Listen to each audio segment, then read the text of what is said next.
딱히 아프지도 않고 증상도 없는 것 같아서 임의로 괜찮다고 판단하고 약 복용을 중단했습니다.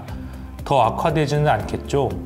이상지질혈증이라고 하는 것은 특별히 증상을 일으키는 경우가 사실 별로 없습니다. 그래서 약을 중단을 하더라도 증상이 당장 생기지는 않습니다. 하지만 우리가 혈중 콜레스테롤을 조절하려고 약을 복용하는 이유 중에 하나는 미래에 생길 수 있는 심혈관 질환을 예방하기 위함이거든요. 콜레스테롤 떨어뜨리는 약제를 복용하고 난 다음에 약제를 중단하시는 분들이 전체 환자의 한 50% 정도라고 알려져 있는데, 이런 환자분들이 결국에는 심혈관 질환이 더 많이 발생을 합니다. 그래서 꾸준히 약을 복용하시는 것이 굉장히 중요하다라고 말씀드릴 수가 있겠습니다. 약을 평생 먹어야 하면 부작용이나 내성이 생기지는 않을까요? 굉장히 많은 분들이 걱정을 하시는 내용이죠. 우선은 첫째로 내성이란 없습니다. 콜레스테롤 떨어뜨리는 약들은 일반적으로 저희가 스타틴이라고 하는 약제를 가장 많이 사용을 하고 있는데, 내성 없이 평생 드셔도 혈중 콜레스테롤을 잘 관리해주는 약이라고 할 수가 있습니다. 일부 환자분에서는 당뇨가 조금 더 생긴다고 하는 환자들도 있고, 또 간 수치가 이상이 생기는 환자분들도 있고, 근육 관련된 부작용들을 호소하시는 분들도 간혹 있습니다. 하지만 먹어보지 않으면 그런 부작용에 대해서 알 수가 없기 때문에 처음에 너무 두려워하시지 말고 꼭 주치의와 상의하시면서 약 복용하면서 여러 가지 부작용 발생 유무에 대해서 확인을 한다면 특별히 걱정 없이 이상지질혈증을 치료하실 수 있을 것이라고 생각이 됩니다.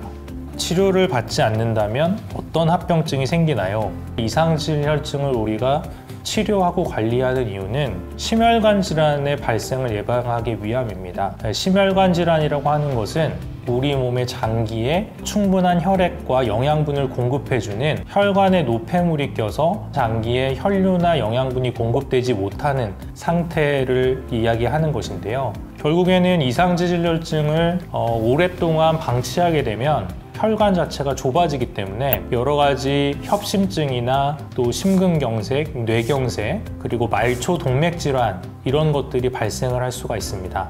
현재 이상지질혈증을 진단받고 약 복용 중입니다. 이상지질혈증 약이 당뇨를 유발한다는데 사실인가요? 일부는 맞고 일부는 틀립니다. 모든 환자한테서 당뇨를 유발하는 것은 아니고요. 당뇨의 발생 위험을 조금 올리는 부작용이 있기는 합니다. 당뇨 환자분들이 인슐린에 대한 반응이 떨어지는 인슐린 저항성이 증가되어 있는 분들인데, 이상지질혈증 약인 스타틴 같은 경우에는 이 인슐린 저항성을 좀 올리는 효과가 있습니다. 하지만 모든 환자에서 그렇지는 않다. 이게 중요한데요. 스타틴을 복용하는 환자들 중에서 실제 당뇨로 진행하는 환자분들은 당뇨 전 단계인 분들이 대부분입니다. 그렇다면 왜 도대체 의사들이 당뇨 발생의 위험이 높아지는 약을 환자들에게 처방을 하느냐? 이 스타틴을 사용을 함으로써 생기는 위험보다는 스타틴을 사용함으로써 우리가 얻을 수 있는 심혈관 질환 예방 효과가 훨씬 더 크기 때문입니다. 고지혈증으로 피타바스테틴 성분의 약을 처방받았는데 검색해보니 다양한 스타틴 계열의 약제가 있습니다. 효과는 동일한가요? 콜레스테롤을 떨어뜨리는 효과는 비슷합니다만 용량도 다 다르고 떨어뜨리는 효과도 다 조금씩 다릅니다. 그래서 환자분들이 본인이 갖고 있는 현재 질병 상태, 심혈관 질환 동반 유무에 따라서 선택하는 약제들이 조금씩 달라질 수가 있겠습니다. 당뇨병 환자의 70%가 고지혈증을 갖고 있다고 합니다. 고지혈증과 당뇨 둘 다 갖고 있는 환자를 위한 치료법은 무엇이 있나요? 상당히 어려운 질문이고 복잡한 질문인데요. 실제 혈중 콜레스테롤 수치가 얼마냐? 그거에 따라서 고지혈증과 이상지질혈증 우리가 진단을 할 수가 있는데, 사실 이 정상 범위를 환자분들이 많이 물어보시거든요. 이 정상 수치라고 하는 것은 사실은 사람들마다 다 다릅니다. 특히 당뇨가 있는 환자분들 같은 경우에는 나쁜 콜레스테롤인 LDL 콜레스테롤을 70 미만으로 조절을 할 것을 진료 지침에서 권고를 하고 있습니다. 따라서 당뇨 있는 분들은 꼭 스타틴 계열의 약제를 복용을 하시면서 혈중 콜레스테롤을 좀 관리하시는 것이 건강하게 삶을 영위하실 수 있는 방법이라고 할 수가 있겠습니다.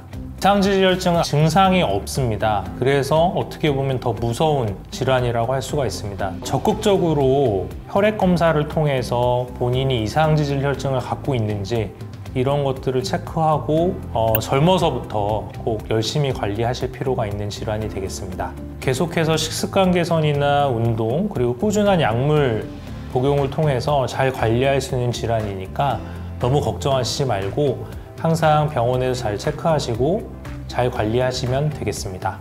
감사합니다.